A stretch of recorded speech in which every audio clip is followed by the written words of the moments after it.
2025 ମସିହାରେ ଯେଉଁ ଛାତ୍ରଛାତ୍ରୀମାନେ ସିଟି କରିବାକୁ ଚାହୁଁଛନ୍ତି ପ୍ରତ୍ୟେକ ଛାତ୍ରଛାତ୍ରୀମାନଙ୍କୁ ଏହି ଚ୍ୟାନେଲରେ ସ୍ୱାଗତ କରେ। ଏହି ଚ୍ୟାନେଲରେ ଆପଣମାନଙ୍କୁ 100% ସତ କଥା କହିବି। ସିଟି କେଉଁମାନେ କରିବା ଦରକାର, କେଉଁମାନେ ନ କରିବା ଦରକାର, ବୁଝିହେଉଛି ନା ନାହିଁ। ଏ ଭିଡ଼ିଓକୁ ସମ୍ପୂର୍ଣ୍ଣ ଶେଷ ଯାଏଁ ଦେଖନ୍ତୁ ଯଦି ଆପଣମାନେ ସିଟି କରିବାକୁ ଚାହୁଁଛନ୍ତି। ଭିଡ଼ିଓକୁ ଶେଷ ପର୍ଯ୍ୟନ୍ତ ଦେଖିବେ ନାହିଁ, ତାପରେ ଆପଣମାନେ ସିଟି କରିଦେଇଥିବେ। ସିଟି କଲା ପରେ ଆପଣମାନଙ୍କର ଫ୍ୟୁଚର ବର୍ବାଦ ହେଇଯିବ। ତ ସିଟି କଲେ କ'ଣ ହେବ, ସିଟି ଯେତେବେଳେ ତୁମମାନେ 2 ବର୍ଷ ସିଟି କମ୍ପ୍ଲିଟ୍ କଲା ପରେ ତୁମମାନଙ୍କୁ OTET ଏକ୍ଜାମ୍ ଦେବାକୁ ପଡ଼ିବ।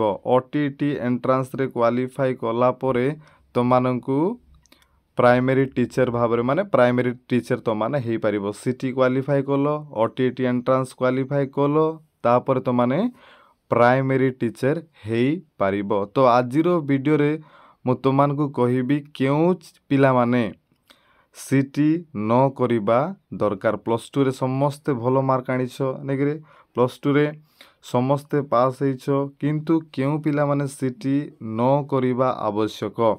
ତ ସମସ୍ତେ +2ରେ ପାସ୍ ହେଇଛ, କିନ୍ତୁ ସମସ୍ତଙ୍କର ମାର୍କ ସମାନ ଅଛି କି ନାହିଁ। କାହାର ତ 200, କାହାର 250, କାହାର 300, କାହାର 350, 400, 420, ଏମିତି ବିଭିନ୍ନ ଛାତ୍ରଛାତ୍ରୀମାନଙ୍କର ବିଭିନ୍ନ ମାର୍କ ରହିଛି। କିନ୍ତୁ ମନେ ରଖନ୍ତୁ, ଯେଉଁ ଛାତ୍ରଛାତ୍ରୀମାନେ ସିଟି କରିବା ପାଇଁ ଚାହୁଁଛ +2 ପରେ, ସେମାନଙ୍କର ମାର୍କ 50% +2ରେ ରହିବା ଦରକାର। 50% ମାନେ କ'ଣ, ଏବେ ଆମର 600 ମାର୍କ ରହୁଛି ଟୋଟାଲ +2ରେ। 600ରୁ ତୁମେ କେତେ ମାର୍କ ରଖିଛ? 600ର 50% କେତେ ହେଉଛି? 300।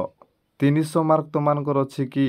300 ମାର୍କ ଯଦି ତୁମମାନଙ୍କର +2ରେ ଅଛି, ତାହେଲେ ତୁମମାନେ ସିଟି କରିପାରିବ। କିମ୍ବା 300ରୁ ଅଧିକ ମାର୍କ ଯଦି ଅଛି, ତାହେଲେ ତୁମେ ସିଟି କଲେ ଭଲ ରହିବ।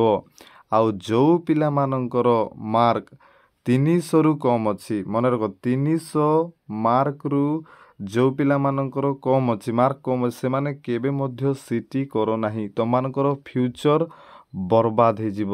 କେବେ ମଧ୍ୟ ସିଟି କର ନାହିଁ। ଯେଉଁ ଛାତ୍ରଛାତ୍ରୀମାନେ ସିଟି କରିବାକୁ ଚାହୁଁଛ, ସେମାନଙ୍କର ମାର୍କ 50% ନିହାତି ରହିବା ଦରକାର। ମୋର କଥାକୁ ମାନ। ଯେଉଁ ପିଲାମାନଙ୍କର ମାର୍କ 300ରୁ କମ୍ ଅଛି, କେବେ ମଧ୍ୟ ତୁମମାନେ ସିଟି କର ନାହିଁ। ସିଟି କଲେ ପରେ ବହୁତ ପସ୍ତେଇବ। +2 ପରେ ତୁମେ +3 କରିପାରିବ। ଯେଉଁ ପିଲାମାନଙ୍କର ମାର୍କ କମ୍ ଅଛି, +3 କରିପାରିବ।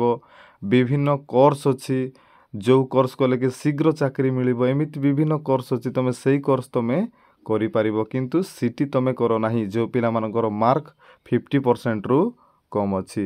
ତ ଶୀଘ୍ର ପାଠ ପଢ଼, +2 ପରେ କ'ଣ ପଢ଼ିଲେ ଶୀଘ୍ର ଚାକିରି ମିଳିବ, ଏଇସବୁ ଭିଡ଼ିଓ ମୋ ଚ୍ୟାନେଲରେ କରିଛି, ଯାଇକି ତୁମମାନେ ଭିଡ଼ିଓ ଦେଖିପାରିବ। ତ ଏହି ଚ୍ୟାନେଲକୁ ତୁମମାନେ ସବସ୍କ୍ରାଇବ୍ ରଖ। +2 ପାସ୍ ହେଇଥିଲେ ମଧ୍ୟ ଗୋଟେ ଭଲ ଚାକିରି କରିପାରିବ। 10th ପାସ୍ କରିଛ, ଭଲ ଚାକିରି କରିପାରିବ। ଶୀଘ୍ର ଯଦି ଚାକିରି କରିବା ପାଇଁ ଚାହୁଁଛ, ତାହେଲେ ଏହି ଚ୍ୟାନେଲକୁ ସବସ୍କ୍ରାଇବ୍ ରଖ। ଏହି ଚ୍ୟାନେଲରେ ବିଭିନ୍ନ ଜବ୍ ଅପଡ଼େଟ୍ ଦିଆଯାଉଛି, ଯାହାଫଳରେ ତୁମମାନେ ଭିଡ଼ିଓ ଦେଖିକି ଶୀଘ୍ର ତୁମମାନେ ଗୋଟିଏ ସୁନ୍ଦର ଜବ୍ କରିପାରିବ। ବହୁତ ବହୁତ ଧନ୍ୟବାଦ। ଭିଡ଼ିଓକୁ ମଧ୍ୟ ସେୟାର କର।